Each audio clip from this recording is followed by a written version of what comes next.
New year celebration டைம்ல அமெரிக்காவில் தொடர்ந்து 3 இடத்துல தாக்குதல்கள் ஏற்பட்டிருக்கு. கண்ணுமண்ணு தெரியாம தன்னுடைய கை துப்பாக்கி எடுத்து 15 பேரை சுட்டு கொண்டிருக்காப்ல. ட்ரம்ப் ஹோட்டல் பக்கத்துல எலன் மஸ்க் தயாரிச்ச ஒரு எலக்ட்ரிக் கார் அது வெடிச்சு அதிலும் சில பேர் இறந்திருக்காங்க. எல்லாரையும் ஆட்டி படைச்சிட்டு இருந்த அந்த நாட்டிலேயும் ISI தீவிரவாதிகள் நுழைஞ்சு அவங்களுடைய கைவரிசை காமிச்சிருக்காங்க. வினை விதைத்தவன் வினை அறுப்பான். பிப்ரவரி 26 மகா சிவராத்திரி வரைக்கும் 45 நாட்கள் தொடர்ந்து இந்த மகா கும்பமேளா நடக்க போகுது. 144 வருடங்களுக்கு பிறகு வரும் கும்பமேளா. இது அவங்களுடைய ஃபர்ஸ்ட் எய்டு. அவங்களுக்கு ஏதாவது சின்ன சின்ன உபாதைகள் ஏற்பட்டா, அவங்களுக்கு காயங்கள் ஏற்பட்டாலும் அந்த ஹாஸ்பிட்டல்ஸ்க்கு இருக்கிறதுக்கு மட்டும் இல்லாம எக்ஸ்ரே அந்த ஸ்கேன், MRI ஸ்கேன் முதல் கொண்டு அந்த வசதிகள் அந்த ஹாஸ்பிட்டல்ல ஏற்படுத்தி கொடுத்திருக்காங்க. மொத்தம் இந்த ஃபங்க்ஷன் நடக்கிற ஏரியா மட்டுமே 40,000 ஏக்கர் நிலத்துல இந்த திருவிழா நடக்குது.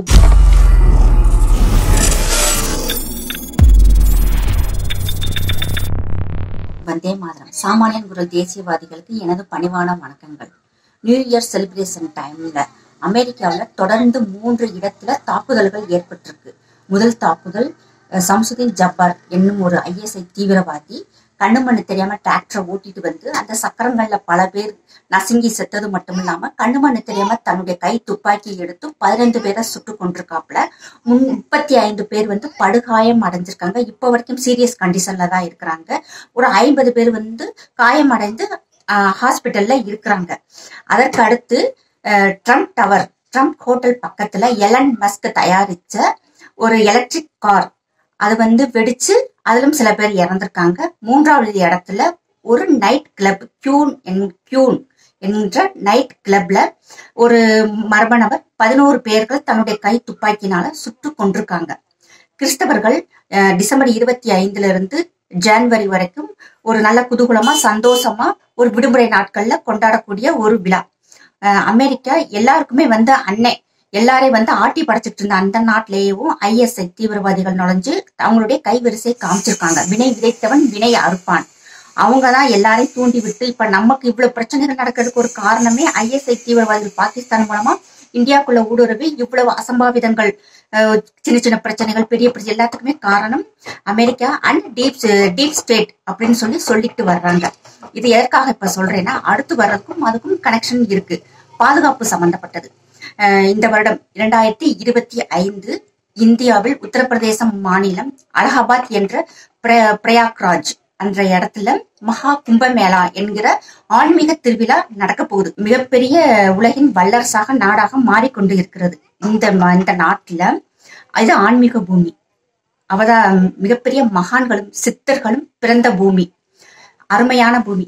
இந்த பூமியில வர்ற ஜனவரி 13 இருந்து பிப்ரவரி 26 மகா சிவராத்திரி வரைக்கும் 45 நாட்கள் தொடர்ந்து இந்த மகா கும்பமேளா நடக்க போகுது.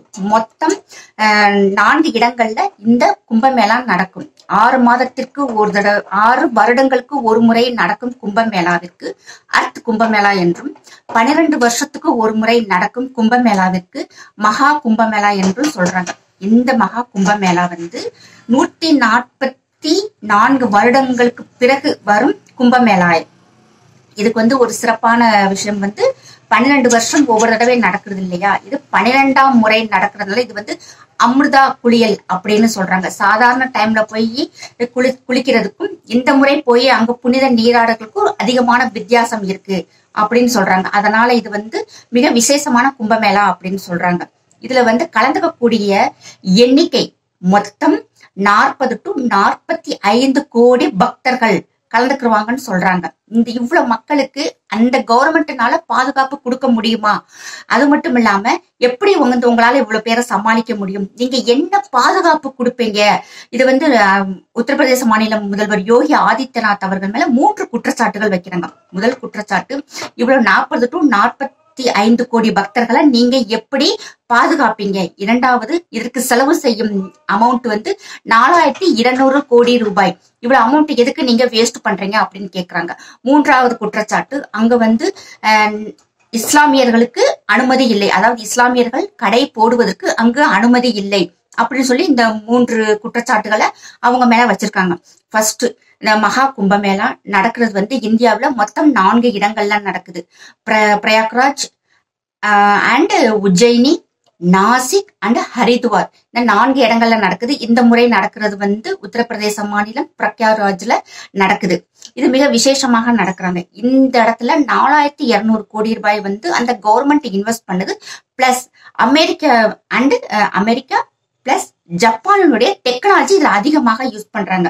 என்ன பண்றாங்க அப்படின்னா மல்டி ஸ்பெஷாலிட்டி ஹாஸ்பிட்டல்ஸ் அமைச்சிருக்காங்க. எப்படின்னா ஃபர்ஸ்ட் ஒரு 50 அடி தூரத்துக்கு அந்த மக்களுக்கு வந்து சின்ன சின்ன காயங்கள் ஏற்பட்டாலோ, ஒரு காய்ச்சல், தலைவலி, சின்ன சின்ன உபாதைகள் ஏற்பட்டாலோ அவங்களுக்கு உடனே வந்து மெடிசின் கொடுக்கற அளவுக்கு டாக்டர், நர்சஸ் ஃபர்ஸ்ட் எய்ட் கொடுக்கறதுக்கு உட்காந்துருக்காங்க. 100 அடி அண்ட் 50 அடி கேப்ல. இது தவிர மல்டி ஸ்பெஷாலிட்டி ஹாஸ்பிட்டல்ஸ் கட்டியிருக்காங்க. இது வந்து ஜப்பான் டெக்னாலஜி. எல்லாமே அவ்வளவு டெக்னாலஜி. மல்டி ஸ்பெஷாலிட்டிங்கும் போது எல்லாமே இருக்கு.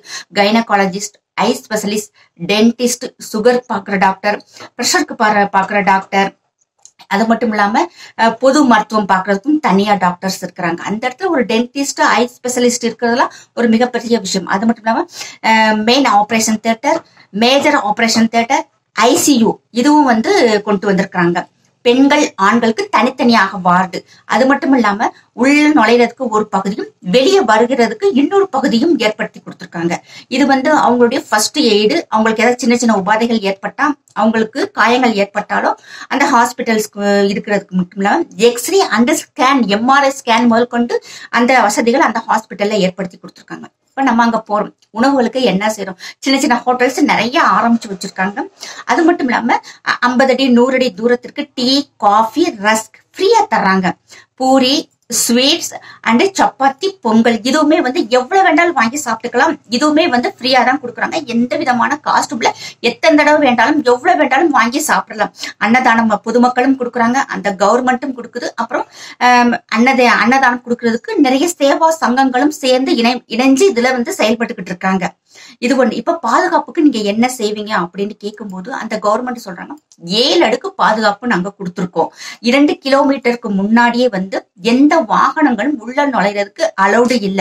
2 கிலோமீட்டருக்கும் நீங்க வந்து அந்த ஸ்நானம் பண்றதுக்கு உண்டான இடத்துக்கும் 2 கிலோமீட்டர் இடைவெளியில நீங்க நடந்துதான் போகணும் அப்படின்ட்டாங்க. அது வந்து எல்லாரும் நடந்து போகும்போது நாங்க ஓகே, அதை மக்கள் வந்து ஏத்துக்கிட்டாங்க. எந்த விதமான போக்குவரத்து இடைஞ்சலும் அந்த 2 கிலோமீட்டருக்குள்ள இருக்கிறாரு.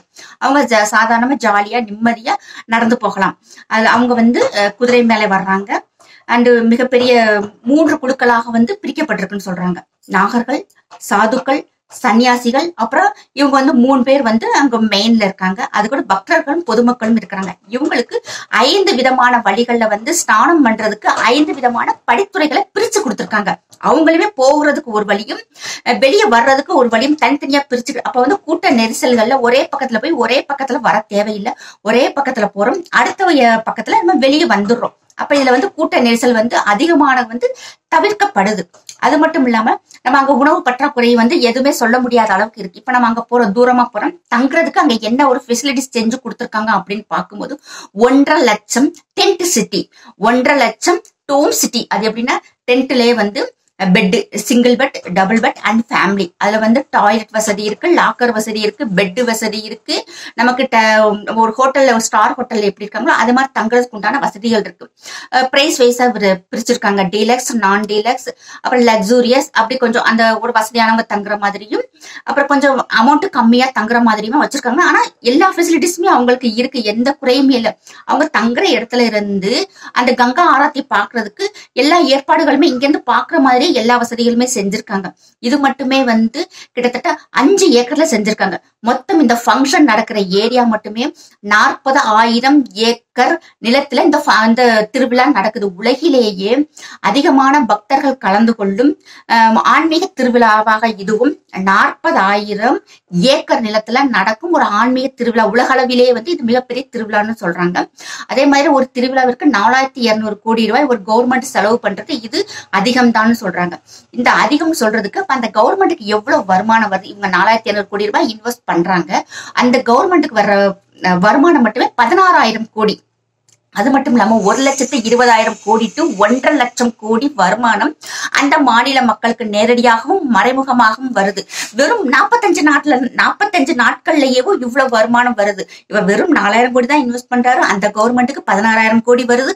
ஆனா மக்களுக்கு பார்த்தோம்னா ட்ரெயின் அண்ட் ஏர்வேஸ், அப்புறம் பஸ்ஸஸ், டாக்ஸிஸ், ரிக்ஷா, இது மட்டும் இல்லாம அங்க இருக்கும் கடைகள், அப்புறம் ஒரு சின்ன கடை, ஒரு பஞ்சர் ஓட்டுற கடை, ஒரு செப்பல் கடை. இப்ப ஒரு திருவிழாங்கும் போது எவ்வளவு பேருக்கு வந்து அங்க ஒரு வேலை வாய்ப்புகள் கிடைக்குது. இப்ப அங்க வந்து எலக்ட்ரிசிட்டி கொண்டு வந்திருக்காங்க, ஹோட்டல்ஸ் கொண்டு வர்றாங்க. நிறைய கடைகள் வரும்போது மக்கள் அங்க போய் நிறைய செலவு பண்ணுவாங்க. அதுல வந்து அந்த அந்த கடைக்காரர்களுக்கும் ஒரு வருமானம் வருது, நம்ம போய் செலவு பண்றோம், நமக்கு வந்து ஒரு ஆத்ம திருப்தியாவும் வருது. இந்த பாதுகாப்புன்னு சொல்லும்போது அந்த 7 அடுக்கு பாதுகாப்பு மட்டும் இல்லாம 20 இடங்கள்ல ஃபயர் போஸ்ட் வச்சிருக்காங்க. 2000 ஃபயர் சர்வீஸ் வண்டிகள் ரெடியான நிலையில இருக்குது. அது தவிர 5000 பைக் வந்து தயாரான நிலை. பைக்னா சாதாரண பைக்ல, அது பின்னாடி வந்து ஃபயர் ஸ்டேஷனுக்கு உண்டான எல்லா எக்யூப்மெண்ட்ஸுமே கையோட வச்சிருக்காங்க. 5 நிமிடத்துல ஒரு இடத்துல ஃபயர் பிடிச்சிருச்சுன்னா உடனே 5 நிமிஷத்துக்கு உள்ளேயே அந்த இடத்துல போய் சேர்ற அளவுக்கு அவங்க டெக்னாலஜி யூஸ் பண்ணிருக்காங்க. இந்த முறை வந்து அந்த கவர்மெண்ட் AI டெக்னாலஜி வந்து யூஸ் பண்ணிருக்காங்க. அது மட்டும் இல்ல, இப்ப தண்ணியில குளிக்கிறாங்க. குளிக்கும் போது அவங்க மிஸ் ஆகி உள்ள போயிட்டாங்கன்னா உள்ள போய் பாக்குறதுக்கு அண்டர் வாட்டர் ட்ரோன் அதை செலக்ட் பண்ணிருக்காங்க. அதுல என்ன ஸ்பெஷாலிட்டினா 4K கேமரா வந்து யூஸ் பண்ணிருக்காங்க. அதுல வந்து உள்ள 200 மீட்டர் ஆழத்திற்கும் அந்த ட்ரோன் உள்ள போய் கேமரா வந்து வெரிஃபை பண்ணி 30 செகண்ட்ல ஆட்களை கண்டுபிடிச்சு மேல கொண்டு வரக்குண்டான வசதிகள் இருக்கு. அது மட்டும் இல்லாம அதிகமான இடங்கள்ல CCTV கேமரா வச்சிருக்காங்க. நம்ம தலைக்கு மேல ஒரு குறிப்பிட்ட ஹைட்டுக்கு மேல ட்ரோன்ஸ் பறந்துகிட்டு இருக்கு. அது மட்டும் இல்லாம நம்ம நடந்து போயிட்டு இருக்கும் போதே வந்து ரோபோட் கார்ஸ் அதிகமான இடங்கள்ல மக்களை வாட்ச் பண்றதுக்கு இந்த முறை வந்து அங்க ரோபோட் வந்து பிக்ஸ் பண்ணிருக்காங்க. அந்த ரோபோட் வந்து நம்ம ஜப்பான் டெக்னாலஜி தான். அதனால வந்து அது வந்து ரொம்ப ஒரு ஹை டெக்னாலஜி அப்படின்னு சொல்லியிருக்காங்க. இப்ப 4 நாட்களுக்கு முன்னாடி ஜப்பான்ல இருந்து அங்க ஒரு மினிஸ்டர் வந்து உத்தரப்பிரதேசத்துக்கு வந்திருந்தாரு. அந்த உத்தரப்பிரதேச முதல்வர் யோகி ஆதித்யநாத் அவர்கள் ஜப்பான் மொழியில எழுதி வச்சு அவரை வந்து வரவேற்பு கொடுத்தாங்க. ஜப்பான்ல இருந்து வந்த மினிஸ்டர் ஹிந்தியில எழுதி வச்சு அவர் இவங்க கூட பேசுறப்ப சும்மா ஒரு 5 மினிட்ஸ்க்கு அந்த ஒரு கான்வர்சேஷன் நடந்துச்சு. ரொம்ப சந்தோஷமா இருந்துச்சு அதை பார்க்கும்போது. அதுக்கடுத்து அவங்க இருவருமே வந்து இங்கிலீஷ்ல பேசிக்கிட்டாங்க. அப்ப நான் எனக்கு புரியல எதுக்காக இவங்க இப்ப வந்திருக்காங்க அப்படின்னு. அப்ப பார்க்கும்போதுதான் தெரியுது மகா கும்பமேளாவுல ஜப்பான் தொழில்நுட்பம் அதிகமாக பயன்பட்டு இருக்காங்க அப்படின்ட்டு. அது மட்டும் இல்லாம இப்ப நம்ம சிங்கிள் ஆளா வந்திருக்கோம், நம்ம எங்க போய் ஸ்டே பண்றது அப்படின்னு சொல்லி கேட்கும் போது குறிப்பிட்ட இடங்கள்ல ஸ்லீப் பேடு, இப்ப நிறைய வெளிநாடுகள் போனவங்களுக்கும் தெரியும் ஸ்லீப் பேடுனா என்னன்னு. அப்படியே பாக்ஸா இருக்கும். அதுக்குள்ள single and double and family அப்படி கொண்டு வந்திருக்காங்க. 3 பிரிவா பிரிச்சிருக்காங்க. சிங்கிள் ஆளுகளுக்கு வந்து ரெட் கலர் பாக்ஸும் பிங்க் கலர் டபுள் 2 பேர்கள் தங்குற மாதிரியும், கிரீன் கலர் வந்து ஃபேமிலியா போய் தங்குறவங்களுக்கு அந்த இடத்துலயும் தனியா லெட்டின் பாத்ரூம் வசதி கொடுத்துருக்காங்க. தனியா லாக்கர் வசதி இருக்கு. அப்ப நம்ம நிறைய பேர் வந்து நம்ம போய் தங்க வசதி இல்லை அப்படிங்கிறவங்க சும்மா கார்பெட்டை விரிச்சு அங்கேயே ஸ்டே பண்ணிருக்காங்க. எந்த ஒரு களவு எந்த ஒரு திருடும் போகாதுன்னு அவங்க அஷ்யூர் பண்ணிருக்காங்க. குதிரை மேல வந்து நிறைய போலீசஸ் வந்து சுத்தி வந்துகிட்டு இருக்காங்க. பைக்குகள்ல போலீஸ் வந்துகிட்டு இருக்காங்க. 8 மாவட்ட காவல்துறை IAS அண்ட் IPS அதிகாரிகள் வந்து இதுல கலந்துருக்காங்க. இவ்வளவு பேருக்கு நீங்க எப்படி கரண்ட் கொடுக்குறீங்க அப்படின்னு சொல்லி யோகி ஆதித்யநாத் கிட்ட கேட்கும்போது, கரண்ட்டுக்கு மட்டுமே 400 கோடி ரூபாய் செலவு பண்ணீங்க. எல்லா கரண்ட் எடுக்கிறதுமே வந்து சோலார் ஒளி, சூரிய ஒளி மூலியமாவே வந்து அவங்க கரண்ட் எடுக்கிறாங்க. அப்ப அவங்களுக்கு வந்து அது இன்னும் கொஞ்சம் பணம் சேவ் ஆயிருக்கு அப்படின்னு சொல்லிட்டு எல்லா டே அண்ட் நைட் வந்து பவர் சப்ளை கொடுத்துட்டு இப்பவே ஆரம்பிச்சிட்டாங்க. டே அண்ட் நைட்டு 2 நேரத்துக்குமே வந்து பவர் சப்ளை வந்துகிட்டே இருக்கு. சுத்தி எல்லா இடத்துலயுமே வந்து சர்வேலன்ஸ் கேமராஸ் இருக்கிறதுனால போலீஸ் அண்ட் அதுக்கு முன்னாடி டெக்னாலஜிஸ் ஆபீசர்ஸ் எல்லாமே வாட்ச் பண்ணிக்கிட்டு இருக்காங்க. இதுல இன்னொரு குற்றச்சாட்டு சொல்லும் போது, ஃபர்ஸ்ட் பாதுகாப்புக்கு இவ்வளவு விஷயங்கள் பண்ணிருக்கிறாங்க. நினைச்ச இடத்துல நமக்கு தண்ணி கிடைக்குது, டீ காஃபி கிடைக்குது. இன்னொரு இடத்துல வந்து பாதுகாப்புக்கு இத்தனை அடுக்கு பாதுகாப்பு 8 மாவட்ட அதிகாரிகள் வந்து இதுல ஒர்க் பண்றாங்க. சர்வேலன்ஸ் கேமரா இருக்கு. இது வந்து பாதுகாப்புக்கு நம்மளுடைய சாப்பாட்டுக்கு உண்டான வசதிகள் செஞ்சிருக்காங்க. 4200 கோடி ரூபாய் இன்வெஸ்ட் பண்ணிட்டு 1.5 லட்சம் கோடியை வந்து இவங்க திரும்ப எடுக்கிறாங்க. இது 2. 3வது விஷயம் வந்து ஹிந்துஸ் அல்லாதவர்கள் வந்து அங்க கடை போடுவதற்கு அனுமதி இல்லை அப்படின்னு சொல்லி ஒரு குற்றச்சாட்டு. அது அங்க நிறைய பேர் வந்து கொஞ்சம் பெரிய விஷயமா பேசுறாங்க. பட் அங்க வந்து இதுக்கு முன்னாடி நிறைய விஷயங்கள் நம்ம நிறைய வந்து யூடியூப்கள்ல பார்த்திருப்போம்.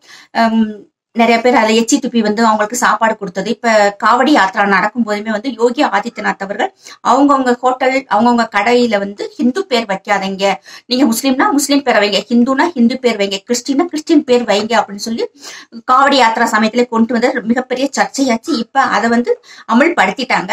இப்ப அதவேதான் அவர் சொல்றாரு. இங்க வர்றவங்க வந்து அதிகமா விரதம் வச்சுட்டு வருவாங்க. உங்களால அதை கடைபிடிக்க முடியாது. சோ முஸ்லிம்ஸோ மத்த சிறுபான் கிறிஸ்டின்ஸ் யாருமே வந்து இங்க கடைகள் போட அலௌடு இல்ல, ஒன்லி ஹிந்துஸ் மட்டும்தான் போடுவாங்க அப்படின்னு சொல்லியிருந்தாங்க. அப்ப என்னுடைய நிறைய நண்பர்கள் இதை நீங்க எப்படி பாக்குறீங்க அப்படின்னு சொல்லி என்னட்ட கேட்டிருந்தாங்க. எனக்கு யோகி ஆதித்யநாத் அவர்கள் சொன்னதுல எனக்கு உடன்பாடு இருக்கு. அதுக்கு என்ன காரணம்னா, அவங்க அளவுக்கு வந்து மத்த கம்யூனிட்டியில ஃபாஸ்டிங் இருக்க முடியாது. இப்ப 40 நாள் 45 நாள் அவங்க விரதம் இருந்து அங்க வர்றாங்க.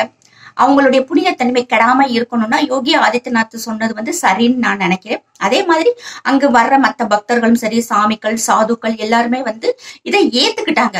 அதனால இது வந்து பெரிய விஷயமா வந்து எங்களுக்கு தெரியல. அங்க இருக்க நிறைய மக்களுமே வருத்தப்பட்டாங்க, எங்களும் நீங்க கடை போட விட்டுருக்கலாம், எங்களுடைய வருமானம் பாதிக்கப்படுது அப்படின்னு சொல்லி. அப்ப அவர் சொல்லும்போது, இந்த 2 கிலோமீட்டருக்கு உள்ள உங்களுக்கு அலௌடு இல்ல, பட் நீங்க 2 கிலோமீட்டருக்கு வெளியே நீங்க எந்த கடைகளும் போட்டுக்கங்க, உங்க பேரவே நீங்க யூஸ் பண்ணிக்கங்க. கண்டிப்பா வர்றவங்க அவங்களுமே வந்து உங்கள்கிட்ட பொருட்கள் வாங்கத்தான் போறாங்க, உங்களுக்கும் வியாபாரம் பெருகும் அப்படின்னு அவங்க சொல்லி சமாதானப்படுத்திருக்காங்க. அந்த மக்கள் ஃபர்ஸ்ட் கொஞ்சம் வருத்தப்பட்டாலும் இப்ப அவங்க ஏத்துக்கிட்டாங்க. இப்ப இது ஒரு விஷயம். அது மட்டும் இல்லாம உலகிலேயே மிகப்பெரிய திருவிழா, உலகிலேயே அதிகமாக செலவு செய்யப்படும் விழா இது. அது மட்டும் இல்லாம இப்ப சிவன் சொல்லும் போதே நமக்கு ஞாபகம் வர்றது உடுக்கை அண்டு திரிசூல். அது இப்ப 151 அடிக்கு திரிசூலம் செஞ்சு அங்க வச்சு, இது வந்து உலகிலேயே மிகப்பெரிய திரிசூலம். மக்களுக்கு எந்த ஒரு பாதிப்பும் ஏற்பட்டக்கூடாதுன்னு சொல்லி 80 அடிக்கு பள்ளம் தோண்டி அதை இறக்கிட்டு அதுக்கு மேலதான் அந்த திரிசூல் வருது. உடுக்கை அப்படின்னு சொல்லும் போது 13 மீட்டர் அகலமும் 8 மீட்டர் உயரமும் கொண்ட உடுக்கை வந்து செஞ்சு ஒரு பெரிய உயரமான இடத்துல வச்சிருக்கிறாங்க. அதுவும் உலகிலேயே மிகப்பெரிய உடுக்கை அப்படின்னு சொல்றாங்க. மக்கள் அதை வந்து பார்க்கும்போது இன்னும் டூரிசம் பெருகும். இப்ப இது முடிஞ்சது 45 நாள் முடிஞ்சதுக்கு அப்புறம் இப்ப கூட்டம் அதிகமா இருக்கு. அதுக்கு பிறகும் வந்து போகலாம்னு நிறைய பேர் நினைச்சிருப்பாங்க. அப்படி போகும்போது உலகிலேயே மிகப்பெரிய திருவிழாவை நம்ம பார்க்குற சந்தோஷம் கிடைச்சிருக்கும். உலகிலேயே மிகப்பெரிய திரிசூலத்தை பார்க்கிறோம், உலகிலேயே மிகப்பெரிய உடுக்கை பார்க்கிறோம் அப்படிங்கிற ஒரு சந்தோஷம் நம்ம மக்கள் எல்லாருக்குமே கிடைக்கும். இது எதுக்கு நான் இவ்வளவு விவரம் சொல்றேன்னு சொன்னோம்னா, இப்ப இந்த குற்றச்சாட்டுகள் வச்சிருக்காங்க யோகி ஆதித்யநாத். இதுக்கு நான் பதில் கொடுத்துட்டேன். இதை விட இன்னும் அதிகமான பதில்களும் இருக்கு. இப்ப நம்ம மாநிலத்துல நிறைய அமைச்சர்கள், எம்எல்ஏ, எம்பிஸ் எல்லாரும் உத்தரப்பிரதேசத்தை பார், மத்திய பிரதேசத்தை பார் அப்படின்னு சொன்னாங்க இல்லையா? இதையும் நீங்க பாருங்க. இப்ப மதுரையில மீனாட்சி திருக்கல்யாணம் நடந்துச்சு, சித்திரை திருவிழா நடந்துச்சு. அங்க எத்தனை பேருக்கு நீங்க பாதுகாப்பு கொடுத்தீங்க? என்னென்ன வசதி? அங்க தண்ணி பாட்டில் கூட கிடைக்காம மக்கள் எவ்வளவோ பேர் கஷ்டப்பட்டாங்க. இது ஒண்ணு.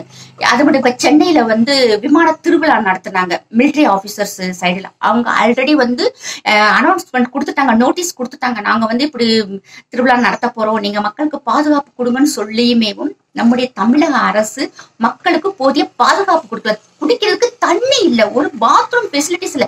இதுல இப்ப இங்க பார்த்தோம்னா 1.5 லட்சம் பாத்ரூம் கட்டியிருக்காங்க.